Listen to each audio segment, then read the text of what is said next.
అనుక్షణం పోలీసులు ఆంక్షలు నా మీద పెట్టడం జరుగుతుంది. మా గ్రామం నుండి 5 కిలోమీటర్లు వస్తానే పోలీస్ వెహికల్ వచ్చి అడ్డు పెట్టడం, నువ్వు ఎక్కడ పోతున్నావు అని అడగడము, మేము చెప్తున్నా కూడా మేము అనంతపూర్ పోతున్నామని చెప్తున్నా కూడా వాళ్ళే రూటు చెప్పే పరిస్థితికి ఈరోజు తయారైంది. అదే కాకుండా హైవే అనంతపూర్ తాడిపత్రి హైవేలో కూడా డ్రమ్ములు పెట్టి కంచెలు పెట్టి తాడిపత్రికి పోకోకుండా జరుగుతుంది.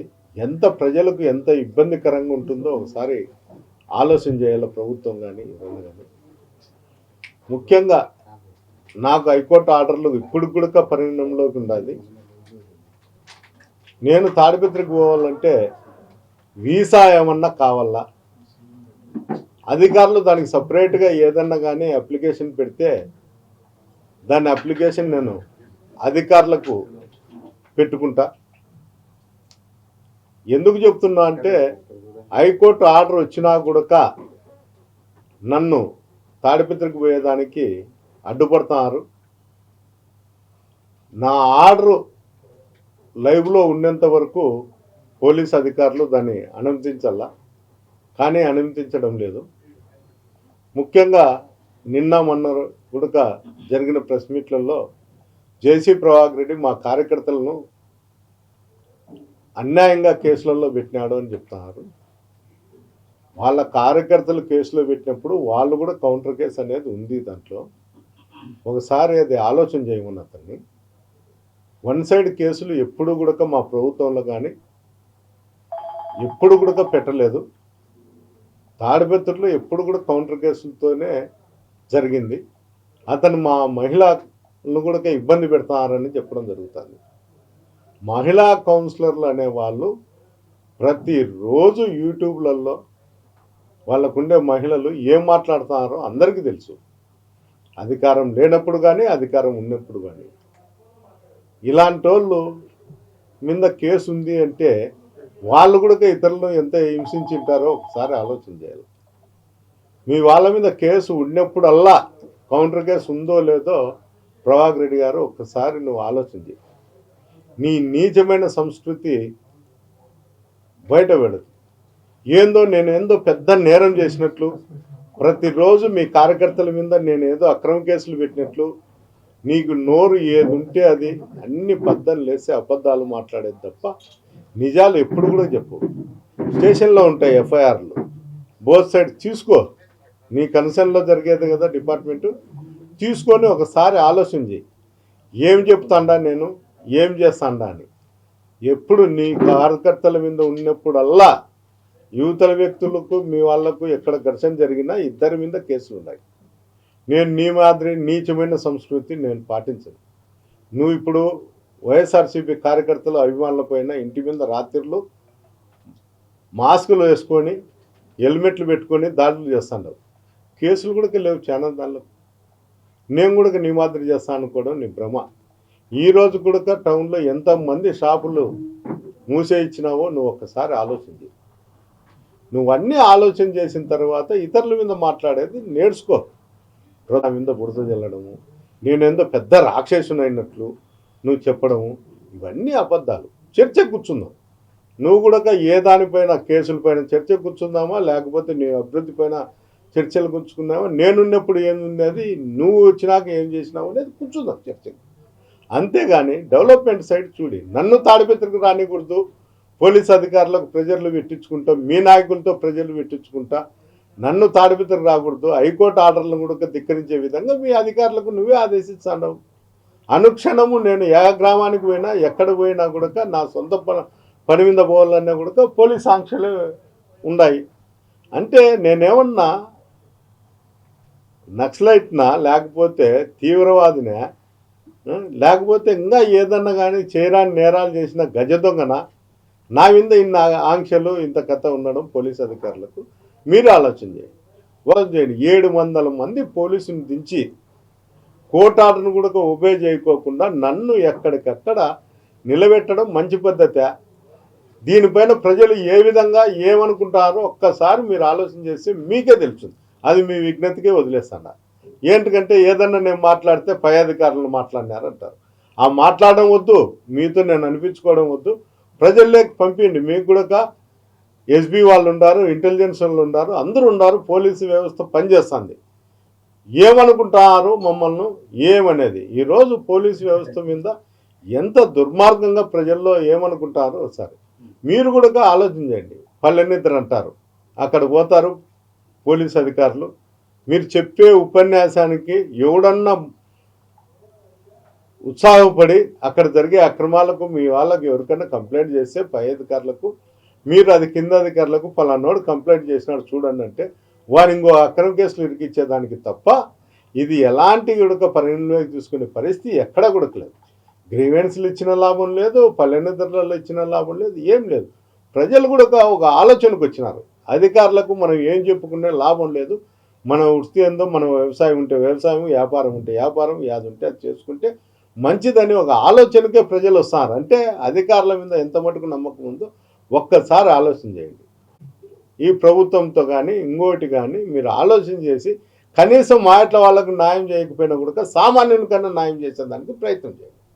అయ్యా ముఖ్యమంత్రి గారు, మీకు స్వయంగా నేను చెప్పడం ఒకటే, తాడిపత్రి కాన్ఫరెన్స్లో ఎమ్మెల్యే ఉండాడా లేడా అది ఒకసారి క్లారిటీగా మీ ప్రభుత్వం కానీ, మీ కార్యకర్తలు కానీ, మీ నాయకులు కానీ, మీకు ఉండేటువంటి కోటరీలో ఉండేటువంటి నాయకులు కానీ క్లారిటీ ఇవ్వండి. మాకు తాడిపత్రిలో పలానా ఎమ్మెల్యే ఉండాడు అని. లేకపోతే మున్సిపల్ చైర్మన్నే మున్సిపాలిటీకే పరిధిలోనే ఉందే కాన్ఫరెన్స్ అంతా. ఈ రెండిట్లో మీరు క్లారిటీ ఇచ్చే మంచిది. మీరు కూడా ఆలోచన చేయండి. ప్రతిసారి మీరు మీ ప్రభుత్వం తరఫున ఏదో ప్రభాకర్ రెడ్డి మీద ఎన్నో కేసులు పెట్టినారు, ఎన్నో కేసులు ఉన్నాయి, హింసించినారు గత ప్రభుత్వంలో అని చెప్తారు. ఏం కేసులు ఉన్నాయి, ఏం కథ మీరే విచారించండి, నేను చెప్పాల్సిన అవసరం లేదు. మీ వాడు పెద్ద దొంగ, 420 కేసులు ఉన్నాయి.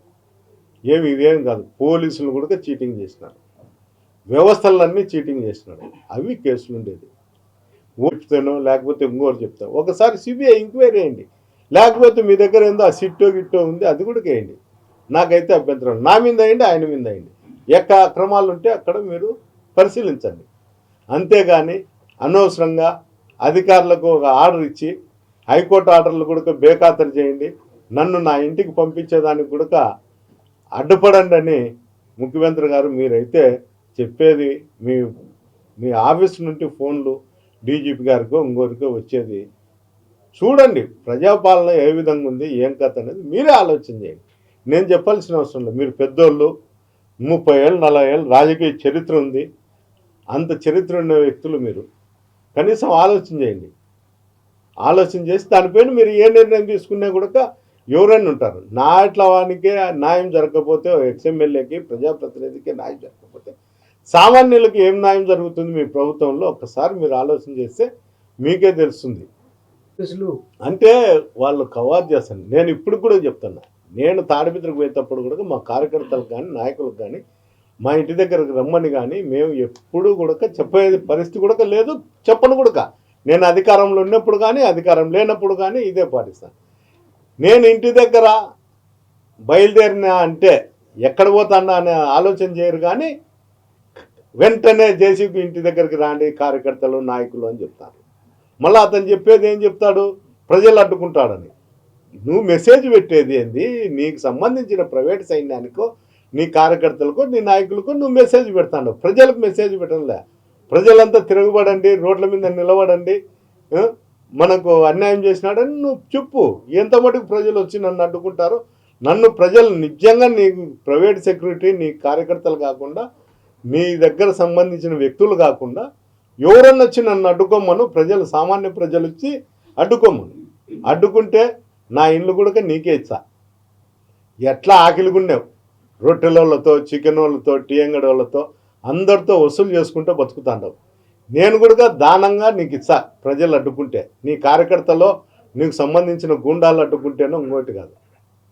నాకు అక్కడుండే ఇంటికి ఎట్లా మీరు పోలీసు వాళ్ళని అడ్డం పెట్టి నన్ను రానియడంలే హైకోర్టు ఆర్డర్లు కూడా, అది నీకు నీ పార్టీకే నేను దానం చేస్తా. ప్రజలు వచ్చి నన్ను అడ్డుకోమను. ప్రజలంటే ఏమి, ఆడుండేది 2,20,000 ఓట్లు ఉన్నాయి, నాకు 85,000 ఓట్లు వేసినారు. మిగతా ఓట్లోనే కదా ఆ 20,000 మంది వచ్చి రోడ్డు మీద వచ్చి నువ్వు రాకూడదు అని చెప్పవు. నేను నా ఇండ్లు నా భార్యను పిలుచుకొని వచ్చి నీకు రిజిస్టర్ చేయిస్తాను జిల్లాలో. ఇంతకన్నా నువ్వు తృప్తి పడేది ఏం లేదు. నువ్వు ఎట్లా ప్రజల డబ్బు మీద ప్రజల మీద అక్రమంగా చేసే దాని మీదనే నువ్వు ఆధారపడినావు. ఎన్నో షాపులు సీజ్ చేసినావు. అందువల్ల నీకు ఏది కావాలంటే అది చేసుకో. నువ్వు కావాలంటే ముందు అభివృద్ధి చేయి. నీ మున్సిపాలిటీ గ్రేడ్ 1లో ఉందని, ఏదో మున్సిపాలిటీ కాదు కదా, ఎవరికైనా కూడా అవార్డులు ఇస్తారు. ఢిల్లీకి పోయి డబ్బులు ఇచ్చుకొని అవార్డులు ఇస్తాను. ఆ అవార్డులతోనే నువ్వు బతుకుతాండావు తప్ప ఒక్కసారి డ్రైనేజ్ కానీ ఇళ్ళ దగ్గర ఉండే చెత్త కానీ దాని మీద దృష్టి పెట్టు, వర్షాలు వచ్చే నీళ్లు పోయేటట్టు. అంతే తప్ప పద్దలు లేసే నా మీద పడి నేను వచ్చే కన్నా నీకు జ్వరం వస్తుందనో లేకపోతే ఇంకోటేమో. నిన్న లేక మొన్న నేను రాకముందు ఆర్డర్ వచ్చినాక నీ కొడుకు మధ్యలో వచ్చి లేపితే డాడీ ఏంది కలవరిస్తాండావు అంటే వాడు వచ్చినాడు రా అంటాండావు. కనీసము స్పృహలో ఉండు. నేనంటే నీకు అంత భయం ఏంటికి? స్పృహలో ఉండు. నీ కొడుకు కూడా చెప్పు. నీ కొడుకు కూడా చెప్తాను నీతో, నువ్వు ఇట్లా చేస్తా అంటే నేను ఇట్టుంటే హైదరాబాద్ పోయి ఫ్యామిలీ పెట్టుకుంటే నేను రాజకీయాలు జోలికి రాను. ఇప్పుడు కూడా నేను రాజకీయాలు చేయడంలే.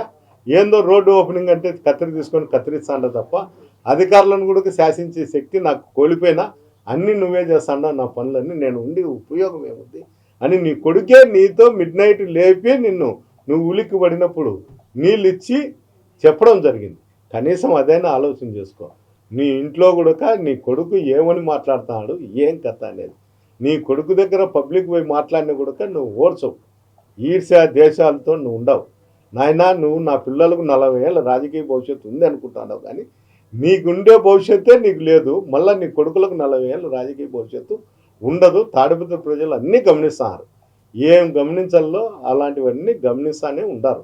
నేను చెప్పేది కూడా కాదు, నేను వెధవలతో రాజకీయం చేయకూడదు అనుకున్నా. కానీ అక్కడ పరిస్థితులు బట్టి ఎవరితో అయినా కానీ ఎంత వెధవలతో అయినా రాజకీయాలు చేసే పరిస్థితి కూడా నువ్వే నన్ను తీసుకొచ్చిన ఆ స్థాయికి. లేకపోతే నేను నీ ఎట్లా వెధవలతో రాజకీయాలే చేయను. షేర్ చేయండి, లైక్ చేయండి, సబ్స్క్రైబ్ చేయండి. మరిన్ని వీడియోల కోసం బెల్ సింబల్ పై క్లిక్ చేయండి.